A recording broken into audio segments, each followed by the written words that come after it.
Hi, how are you? Welcome to another episode of the Run Pass Option with Pro Football Hall of Famer Isaac Bruce and Doc Holliday. I am Doc Holliday. Isaac, Pro Football Hall of Famer. Oh, you got the polo on, the Pro Football Hall of Fame polo. What's up, Isaac? How you doing, man? Hey, I'm well and I'm blessed, Doc. For our TV viewers, just so happens that it was the first shirt sitting in the closet, so I just grabbed it, threw it on, after another physical therapy session, and in time to make the show, man. So I want to look good for our video camera, man. Make sure we're proper. No doubt, man. I love it, man, because can't everybody wear those, man? You can go buy one as a visitor, but you know what I'm saying? Official, nah, everybody can't get one of those. But speaking of getting one of those, man, you know what? This offseason, Jackson State got one of those top recruits. You know, he got Travis Hunter Jr. I mean, I think he was committed to Florida State, right? And he Yes. decided to go to play for Jackson State, HBCU. And prime time. Also a Hall of Famer, Deion Sanders, who's doing some great things at Jackson State. So he has them on the rise. He has them on the national spotlight, national level. But Nick Saban, Alabama head football coach. Alabama head football coach I think he gets paid more than $10 million a year to coach Alabama football. I think they pay him 9 off the top. Then he has incentives that takes him over 10 million a year. So I think he's been getting paid that for a long time. But anyway, he made some statements. I don't know if he made them last night or he was at some event. I just saw him this AM. And he accused, because he came in number 2 in national recruiting. So first he accused Texas A&M head coach Jimbo Fisher. He literally said Texas A&M just paid every player on just paid every player on the team to come there. Name, image, and likeness. Then later, he took a shot at Deion Sanders in Jackson State. Said that Deion Sanders in Jackson State paid the young Royal $1 million to come down there and play. Travis Hunter Jr., because Travis Hunter Jr. was committed to Florida State. Then he flipped the So he literally accused Deion Sanders of cheating. One little player, man, that goes to an HBCU. Now, Deion Sanders responded, and I love the response. He said, I'm going to address this, but let me tell you something. We don't have to pay our people to come play for our people, which he was saying, young black men to come play for a black man in the HBCU. Now, I'm going to ask you, I wonder how you feel about it, but to me, it was foul. It was out of line. Alabama, man, and those schools been paying these damn players for years. And now you see a little threat that the HBCU may be getting some of these top recruits, some of these outstanding black players that's been coming to you playing for free. And you've been getting paid millions of dollars, so now you got a problem with it? Man, that was so, first of all, it was foul what he said about Texas A&M, but all of y'all been paying players anyway. And come on, man, ain't nobody damn dumb. But now you got a problem because Texas A&M and Jimbo Fisher beat you in recruiting. But then you go out to Jackson State, man, a little old HBCU. So I think Nick Saban see what's happening, Isaac. And a lot of our young black Royals, talented Royals, are taking their talents, athletic talents to HBCUs, and he trying to cut it off right now. But, bro, that was foul and that was out of line, man. Well, you know what? I don't want to minimize Travis Hunter, the young kid, a 5-star cornerback who chose Jackson State over Florida State University. Pro Football Hall of Famers, Deion Sanders' alma mater. I mean, that's big. He won a recruiting battle. I have a ton of respect, Doc, for all the aforementioned head coaches, Nick Saban being one of them. I have a ton of respect for him. Pro Football Hall of Famer Deion Sanders, a ton of respect for him. And Jimbo Fisher. I mean, I think he's done a tremendous job at Florida State and then moving on to Texas A&M. I mean, he's always one of those names that's being thrown in the mix when one of these big collegiate jobs comes up available. So he's done a tremendous job. I think he does a tremendous job with quarterbacks and getting those guys developed and ready for the next level of play. That being said, with what Nick Saban had to say about the NIL situation, I think his aim was more, his target was, he was aiming more at the NIL than just those programs, I think. But at the same time, there's a lot of talk. There's been rumors for years, Doc. I mean, way back to the great Pro Football Hall of Famer Derek Thomas when he was coming out of South Florida, ended up at the University of Alabama. And, you know, guys have been talking about how Alabama has been circumventing the system with their boosters, paying guys' parents. You know, one of my close friends, he tells me that they'll go through foundations or churches to get the kids' parents paid. So there's a lot of maneuvering that happens, Doc. And we know it happens for a fact behind the scenes. It's the very same way that Nick Saban ended up at Alabama. He was the coach at the Miami Dolphins. And there was a lot of working behind the scene to get him to give up the current job that he had to take the reins over at Alabama. So some would have called that illegal. And at the same time, Coach Saban was denying that it was happening.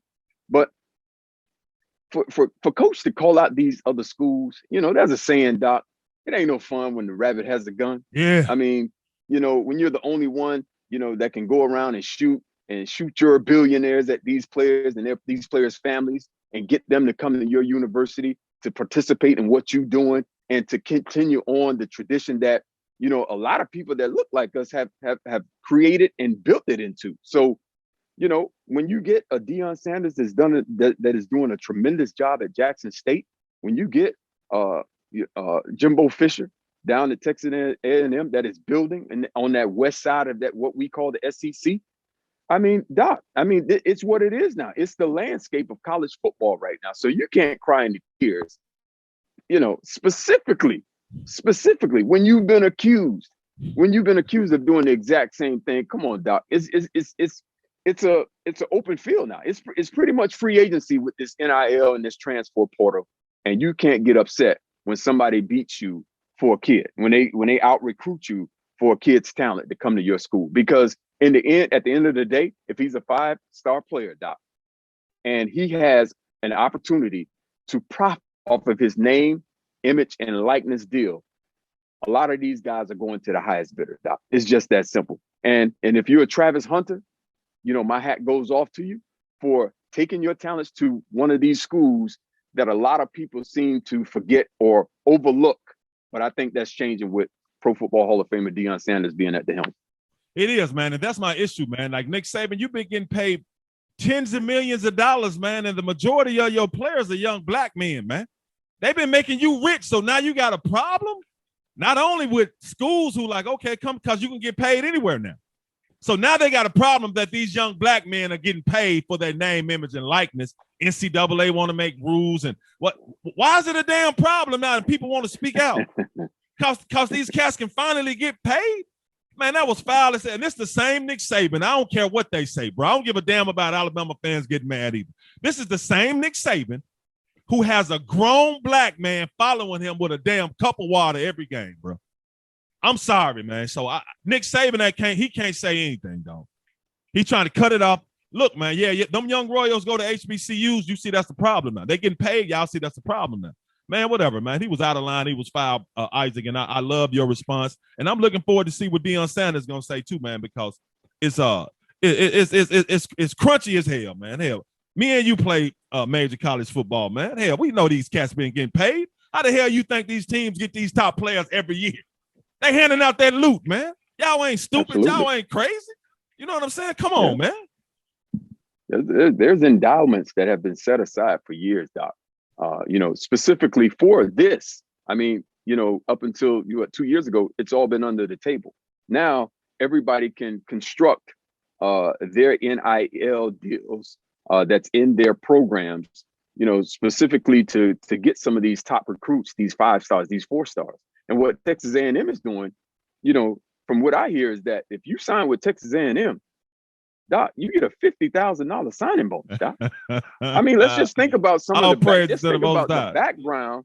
Yeah, just think about some of the background that these young men are coming from, you know, from both cultures, you know. So, you know, with an opportunity to, you know, better their current circumstances monetarily, by all means, they're going to take it, Doc. And at the same time, you got the same level of coaching, guys who can develop these guys who can give them an opportunity and promise them a chance, at least an opportunity to play on the highest level of football. So by all means, I'm going to take the $50,000. I'm going to sign and I'm going to do my thing, Doc. Damn right, man. He understands that Texas got that oil money. I mean, Tuscaloosa, but you ain't got that. You ain't got them oil backers like Texas A&M and Texas has, man. So he really sounds like somebody whose feelings have been hurt, man. Hey, the game is catching up with you. The game is catching up with you, man. Get your ass out of here, man. You've been doing all them things to dominate every year, and you're such a great coach. What happened when you went to Miami? Hell, everybody, I could be a great coach with them goons he be having out there. So, man, whatever, man. And speaking of goons, bro, NBA playoffs are underway too, bro. I don't think we've been able to chop it up in about a week or so, man. So we're going to talk about your Miami Heat because your Miami Heat, they took care of business in that game one. But this most recent game, Golden State and the Dallas Mavericks, bro. Golden State did away with my guys, the Memphis Grizzlies, man, in the second round. So they moved on. We in the Western Conference Finals now. So in the Western Conference Finals, game one, Dallas had to take their ass to San Francisco, the Chase Center. And it ain't like Oracle, man. I ain't never been to, but it ain't like Oracle. Oracle was in Oakland in the hood. You know what I'm saying? Chase Center's all nice. I think it still got a new stadium smell about it. Yeah, exactly, man. They drink tea and wine in the Chase Center. Oakland almost like Memphis, you know what I'm saying? They might come in that mug with some Mad Dog 2020 or something, or some Blue Top. But anyway, Dallas went to Golden State, man. And that guy, Luka Doncic and Ike, man, they just got their ass whooped, bro. 112-87, man. And Steph Curry knocked down some big threes, man, but he didn't even have a good shooting night. But they just dominated Dallas, and not only dominated Dallas, they dominated Luka Doncic. Now, Luka Doncic is cold. But, bro, they held him to 20 points, just 7 rebounds. He won 6-18 from the field. But it was the defense they was playing on him, man. They was all up in his chest, getting in his passing lanes. And they just took care of Dallas 112-87. Now, it's a good game, one win, but I don't expect this whole series to go like this, Isaac. I think a lot of people overreacting. They see one blowout. But the way these playoffs been going, man, Cat's been getting beat by 30 and 40 points and coming back to win the series. I think Dallas still got a chance. Golden State, hey, Ike, when they're on one, like they were on one, they hard to beat, bro. Well, Doc, here it is. This, first of all, this is uncharted territory for Luka Doncic. I mean, he's been first round eliminated. I believe, he probably got to the second round last year. But being in the Western Conference Finals for himself, this is new territory. We know that the Dallas Mavericks have an NBA championship within their midst already. But for these new group of guys right here, Doc, it's pretty much new to them. Now, I think they have great experience with Jason Kidd leading the rim. He's going to make adjustments. He's gonna get these guys up to the next level of play. So I don't anticipate in game 2. I don't think it'll be a blowout like it was.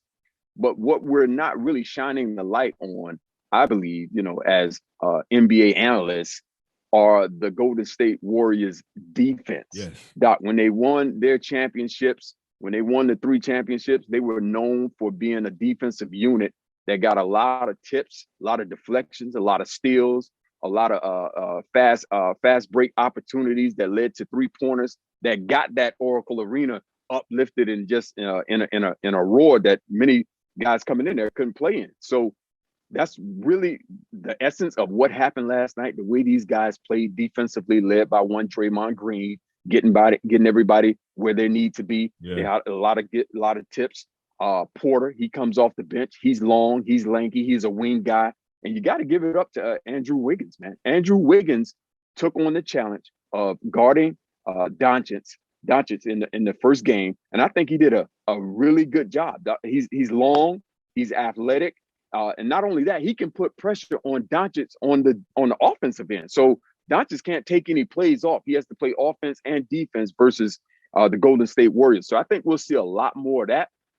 Absolutely, we'll see adjustment made by both teams, and it'll be a little closer game come tomorrow night. But it's new territory for Doncic, man. But those great ones, a lot of people are now comparing him not to Larry Bird, but to one LeBron James. So we seen LeBron James maturation during the years, and game by game, year by year, series by series, he tended to got better and better. This is that opportunity for Luka to come out now and show the world that, listen, there's no ceiling for me. I'm going to go through this. I'm going to figure this out, and I'm going to go through and try to get to the next level versus these championship-minded Golden State Warriors. And it's also Golden State's opportunity to show him that he ain't ready. So I think that's what they did in that first. Now, I expect him to have a good game in the second, but in the second game. But the thing about it, bro, you're right. Wiggins can get up on him, man, and you try to body Wiggins down. Wiggins he's stronger than what he looks like now. So you just can't bully him down into the paint. But the thing about it, see, Luka Doncic is one of those players. He like to dribble, man, and like to tell you to bring your man here because I know they're going to switch on me. But see, they switching. They might switch Andrew to Draymond. These some long dudes to Jordan when he's in there. Then Otto Porter comes. These some long dudes, man. These are some long athletic dudes. And a lot of times all you got to do is just get up in Luka Doncic's face. Now, he hits a lot of contested shots, but it's obvious that they had him frustrated, man. And Golden State may have been a little bit more rested. And when you don't have your point guard and other players knocking down jump shots, because I think Jalen Brunson went 0 for 5 from 3-point range. So when you doing that, you doubling them, y'all ain't knocking down shots, dog. And plus they took 48 goddamn threes, bro. Y'all, you think you're gonna out 3-point Golden State? They took 48 threes and hit 11. Now Golden State only went 10 or 29, but 48 threes, I don't think you can beat anybody hitting 48 threes. I mean, shooting 48 threes and only knocking down 11 of them, bro. That's way too many. Doc, that's the way the NBA is played these days, man. You take a plethora of 3-point attempts, and hopefully you can be around, maybe high 39, 40% knocking them down. Normally that equates to victories. But, just like in football, man, the way the game is so wide open right now, you throwing the ball over the field, it always comes down to a running game. And in the NBA, it comes down to, can you make mid-range jump shots to close out quarters, to close out halves, and to close out games? Can you hit your free throws? All of those things will never leave the game of basketball, Doc, and they are glaring when it doesn't happen versus the teams that do it and the ones that don't, who wins and who loses. Hey, you know what? And that's the funny. I like Steph Curry, man. He's the best 3-point shooter ever in it. But Steph Curry be having some horrible shooting nights, man. But I think when he does knock down threes, I think he has some flash to it. He make your ass forget all the threes he missed because now I see he hit a 3 last night, man. He started dancing and doing whatever, but 21 points, 12 rebounds. I think he had 4 assists. But 7 of 16 field goals is not good, bro. 3 of 9 from 3-point range is not good. But it's Steph Curry. When it's Steph Curry, he gets credit for the shots he makes. And you almost forget the ones he missed. And then Klay Thompson, I don't think Klay Thompson scored a bucket in the first half, but he ended up with 15 points. And you talked about Wiggins. Wiggins had 19, Draymond 10 points, 9 boards. Jordan Poole gave him 19 points. Otto Porter Jr. gave him 10 huge points off the bench and 6 rebounds. And also Jordan Poole 19 points. So Steph had a lot of help, but Steph, he misses a whole bunch of damn shots, Ike, but we just look at, because when he does snatch them, he snatches them, man. And that's a good thing with Golden State because they still won by, what's the hell is 112? What's 87? That's up to 3. That's what 12, whatever the hell it is, man. 20, what's that, 25 points? And they won by 25 points and he still didn't play well, bro. Well, I tell you what, we can just take note of this and lump Steph Curry in with Ja Morant on these bad shooting nights, like I mentioned to you last night. When it's Ja Morant, we just barely. Man, he out the playoffs, man. But when it's Steph Curry with a bad shooting night, I mean, we get a whole dissertation on, his bad shooting night. Like I said, I know you're Grizzly drunk. I know you are, but at the same time, we get players are like this, and it's about how you close out games, how you close out quarters, because those guys have opportunities to get to the free throw line, and they're confident enough that though I may be 7 of 16, I'm gonna hit my next 10 shots. That's the mentality that I see with a Ja Morant. That's the mentality that I see with a Steph Curry that they have, man. They believe if I miss these, I'm coming back. I'm not gonna stop shooting. The great basketball Hall of Famer Reggie Miller always says a shooter continues to shoot because he'll go through a lull, but when he comes on, when he gets hot, Doc, he gets hot. Bro, I'm not criticizing Steph Curry. I like Steph Curry. I'm going to do the Stephen A. Smith. I'm going to give him a compliment, then immediately go to tear him down. No, I ain't going to do that. I like Steph Curry, man. Steph Curry is the most pure best shooter in the history of basketball. He's the best 3-point shooter in the history of basketball. I'm just saying he don't be having good shooting nights a lot of times, man, but we still, because it's Steph. And he adds some flair when he knocks down shots. But Dallas shouldn't be too upset because they got their ass kicked in that Phoenix series and came back and won the series. It has happened. But my whole point is they just beat y'all by 25, man. Steph didn't play well. Klay really didn't play well. Draymond did what he did, and Draymond's hands were active too, man. They were active on defense, man. That's another problem they was giving Luka, and like you said, man, they're long. So I ain't hating on Steph, bro. I'm just saying, man, you get a lot of credit. Hell, let's talk about them damn missed shots he got, and leave my Grizzlies out of this, bro. They at the crib. Why you gotta bring them up? Lo, I know you're not hating on him, but I'm just saying you're being the way you are less objective with the Memphis Grizzlies. We don't talk very long about those 7-16 nights that Ja Morant has. We just don't. I mean, let's be real. When you dunking on somebody's head, man, that takes your attention away from you know what I'm saying? Yeah, I know. Speaking of attention, bro, I haven't been able to. We haven't, I'm glad I'm able to catch up with you today, man, because I know you wanted to talk about your Miami Heat. They started their Eastern Conference Finals against Boston, bro, in Miami, too. And I mean, that game wasn't really no blowout, but they took control of it, though, like in that third. But, bro, 118 to 107, man. They bought I think they outscore Boston 39-14 or something like that in the third. It was something like that. Well, I'm thinking about a different game. Yeah, something like that. Yeah, Jimmy Butler 41 points. Jason Tatum had a ball in the first half, but in the second half they were like, no, bro, we're finna shut you down. They made Jason Tatum commit 6 turnovers in the third quarter. Pretty much just shut him down and shut him up. But Miami Heat, and it's really Jimmy Butler, bro. I don't think Jimmy Butler is talked about enough, man, as one of the best players in the league. I don't think he's talked about enough as a superstar player. Dude is a superstar player, so because he put up a 40-1er, and he didn't hit any threes. And not only that, he was active on defense. He blocked Jason Tatum's shot one time, bro. It was like, oh, my gosh. But Jimmy Butler and your Miami Heat, man, win game 1, 118 to 107. The floor is yours, brother. Go ahead for your Heat. Well, Doc, here's what I think. Here's what I think is happening. I think Jimmy Butler, currently left in these playoffs, is the best two-way player that's remaining right now. He's always been in the top 10, maybe the top 5. I'll say top 5, Doc, as best two-way player in the league. I don't think he gets enough credit for what he does. First of all, he's a team player. He's a team player all the way around. Now, if you're a team player, first and foremost, you start that on the defensive end, Doc. And then secondly, you show it with your hustle. Diving on the ball, diving on the ground for balls, loose balls, your rebounding, what you do on the defensive end to secure the basketball for your team so you can go down offensively and do whatever you want to do. He doesn't care about having the most points on the team. He doesn't care about, a lot of stats where we may show, lead off on this show with that a lot of people like to talk about. No, he's just a team player through and through. He's a guy that will call out teammates, which I feel like is the epitome of love of what you do for people. And he has that, Doc. He holds people accountable. He wants to be held accountable. He's the very guy that I feel like has to play for the Miami Heat, and he fits our, can I say our? He fits our culture down here with the Miami Heat. So, I mean, he holds these guys accountable. And I think, Doc, he hasn't been talked about enough for what he's done. He's a guy that can elevate from the regular season to the postseason. We saw him do this in the bubble a couple of years ago, how he just elevated his level of play to elevate everybody else around the Miami Heat.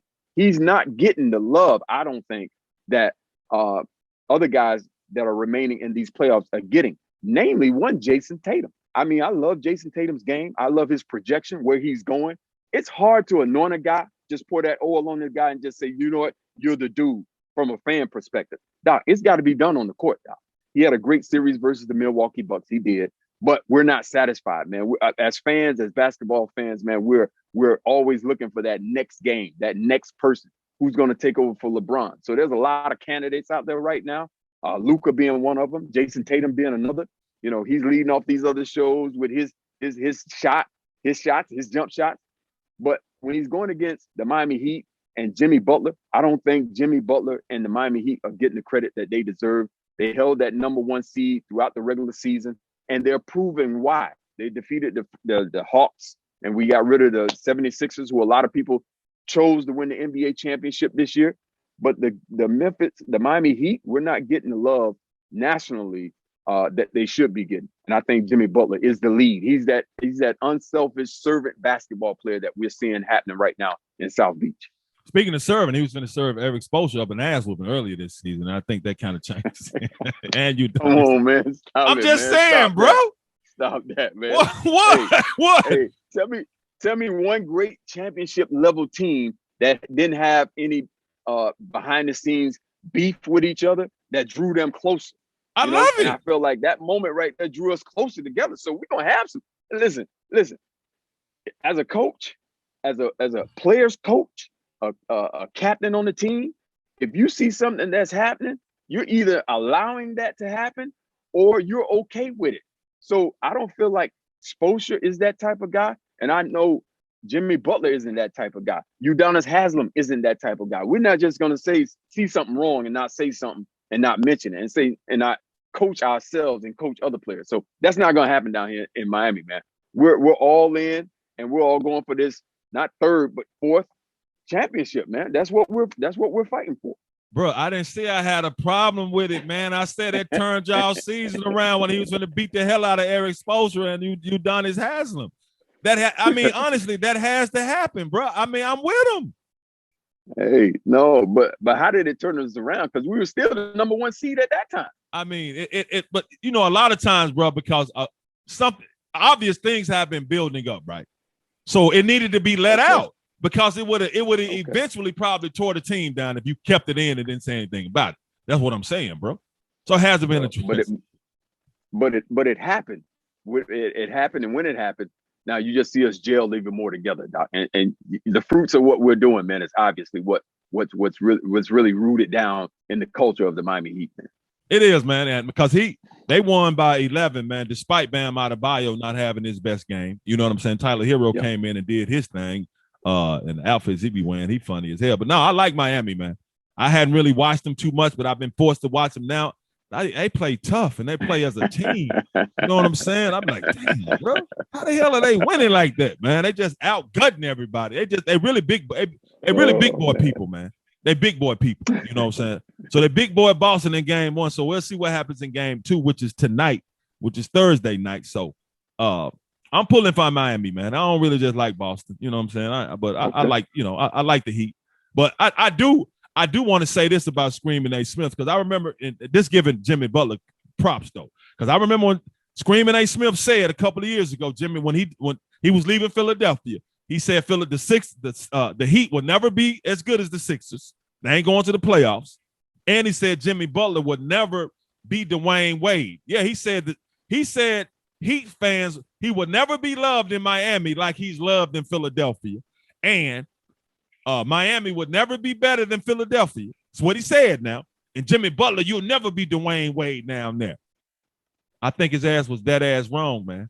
Now, I don't think anybody is like Dwayne Wade, but I think Miami Heat fans love and appreciate Jimmy Butler, bro. So I think that statement was dead ass wrong. Now, you tell me, because it looks like Miami Heat fans love and appreciate Jimmy Butler because he's been balling since he got there.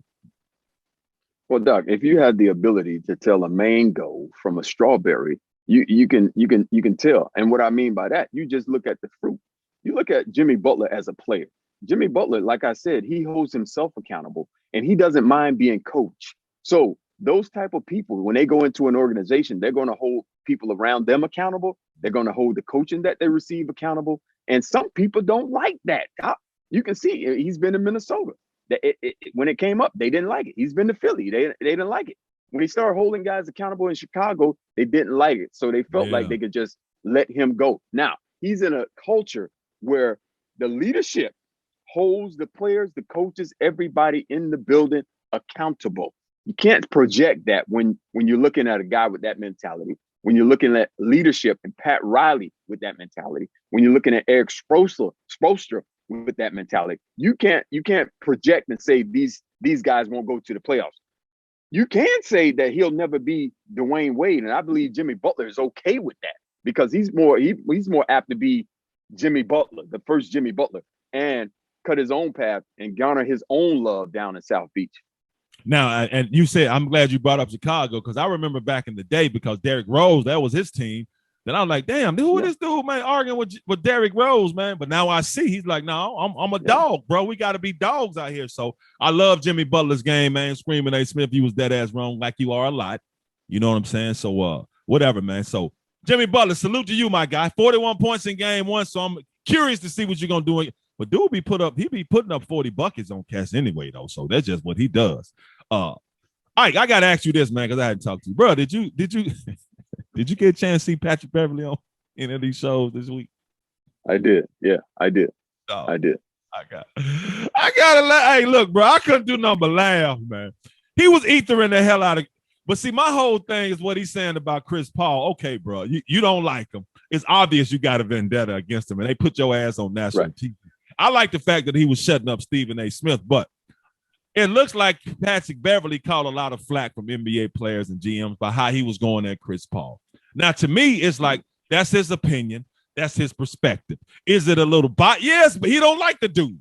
So, but if that's his opinion, I didn't see anything wrong with it, man, because that's between them two dudes. But I wasn't even tripping on. I just like the fact that he was shutting Stephen A. Smith ass up. But I guarantee you though, Patrick Beverly was only repeating what a lot of NBA players are saying behind in the locker room and behind closed doors.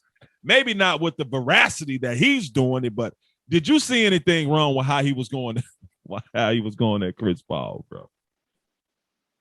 Well, first of all, Doc, I think it's a little bit difficult to be an analyst and an active NBA player at the very same time, Doc. It's hard because, next year you're going to be facing Chris Paul again, man. You know what I'm saying? So you don't want to give anybody any fire or any bulletin board comments. But what I do love is the honesty, the being brutally honest when he comes and when he speaks and when he's analyzing certain games. That's what we as media people, that's what we pay for. We ask the athletes to give us be brutally honest for us at all times. And when they are, sometimes now you go back and criticize. But he was speaking from his heart. He was speaking from a player that's currently still playing. Doc, it's hard because as an analyst, sometimes you're paid to go back and look at the body of work of a certain player versus just one series. I mean, so I think he was really speaking on the way he played this past series versus the Dallas Mavericks, his level of production in that series. But as an analyst, when he comes back and maybe somebody offers him a job or he gets his own podcast, he can go out and say, you know what? For a career, you just look at Chris Paul's career numbers and what he did as a body of work on the court and what he did behind the scenes as being the NFL and NBA PA president, where he stands and what the policies that he's brought in. You judge it all, and you have to judge it honestly, Doc. You have to make sure that you give the good, you give the bad, the indifferent. And as far as being an active NBA player, it's tough, Doc. It's tough for him, but you got to respect his ability to go on these shows and his ability to give it to you from the heart and really not sugarcoat anything. That's just what he believed, and definitely he's entitled to his opinion. And I love that type of TV, Doc. Yeah, I love it, man, because he called him a cone. He said, man, I stay up all night drinking wine and eating steak when I know I'm going to play Chris Paul the next day. I ain't worried about it. But Steph Curry, I'm taking my ass to bed by 7 or 8 o'clock. It is what it is, man. I mean, hell, I mean, cats get mad. But my whole point is that, like, Matt Barnes came out and called him a clown for. But I'm like, bro, you sit up there and criticize players. You sit up there with dudes who never played sports, criticizing players, but you don't have anything to say when they do it. But Pat Bev comes on and criticizes your friend. So a lot of it, man, it's hypocrisy. But I love what he was doing, man. He was cooking his ass. He just said, it is what it is, man. I ain't scared of this dude. I post him up, and we saw what was Dallas doing. Little young Jalen Brunson was posting them up and making them work on defense. So I loved it. It was funny as hell to me, man. So I loved it all. I also love the fact that, hey, bro, what's going on down there at Dillard, man? I know you legendary down there, bro. Did y'all have a spring football game or something, man? You know, y'all still got a lot of 5 stars down there. I know y'all used to have some 5 stars. I ain't really heard Dillard's name in Florida high school football championships here lately, but then y'all just have a spring game? Y'all have something going on, man? Yeah, it's spring football once again down here in South Florida, Doc, and it's always been big. It's been big when I played. After I played, had the opportunity last night to go out, watch the game, and be a celebrity coach for the gray side. We're blue and we're gray, and for the blue side, we had the legendary Lorenzo Wright, first-round draft pick out of Michigan State. Yeah, running back, former Heisman Trophy candidate for 2 years at Michigan State. Phenomenal football player, phenomenal guy. And it was great to see these guys. We were 100 players deep again, like we used to be back in the day. And I feel like Coach Tyler Tate is doing an awesome job of connecting the current players with the alumni and getting Dillard football back to where it used to be, man. So we had about maybe 30 scouts out there watching the players play, practice in this inter squad scrimmage. And a lot of SEC schools were represented there. The AAC was represented there. And, I was torn between wearing my Memphis polo and kind of like recruiting these players, for my school on a personal basis, especially when I seen Tennessee out there, Doc. I wanted to run them off campus, man. Oh, man. But Coach Tyler Tate, once again, man, he's doing an awesome job. The coaches that are out there, Doc, they don't get paid. They just give up their time freely. They love football, and they love these student athletes out there that are contributing. And we do what we can, man, as an alumni group. My class of 1990, Lorenzo, he graduated in 1985. So he does what he can for them from a financial standpoint and being a booster in that booster role. So it's fun, Doc. We got a great schedule to play this year. Once again, we got some of the other powerhouses in Broward County and Dade County on our schedule. Some on the road and some in the house. It's going to be a phenomenal football season, Doc. Hey, Lorenzo White was cold too. I remember him toting that pill. Oh, man. yeah. I didn't know he went to Dillard, bro. Oh, yeah. Y'all have had some legends come up out of Dillard, man. Who won? Yeah. Your team must have lost because you ain't. Your team must have lost. We ended up in a 7-7 tie. Okay. I mean, the starting quarterback, he's a nice up and coming guy. He'll be a junior this year, so he had to play for both teams. So it was kind of, and the offensive line had to block for both teams. So it was good to see, man. The guys got together and they competed at the end. I love the competition at the end of practice where we went wide receiver versus defensive back, linebackers versus running back. Run the route, catch the ball, don't catch the ball. But everybody got excited, man. Everybody was excited about other guys making plays, and I love seeing that, Doc.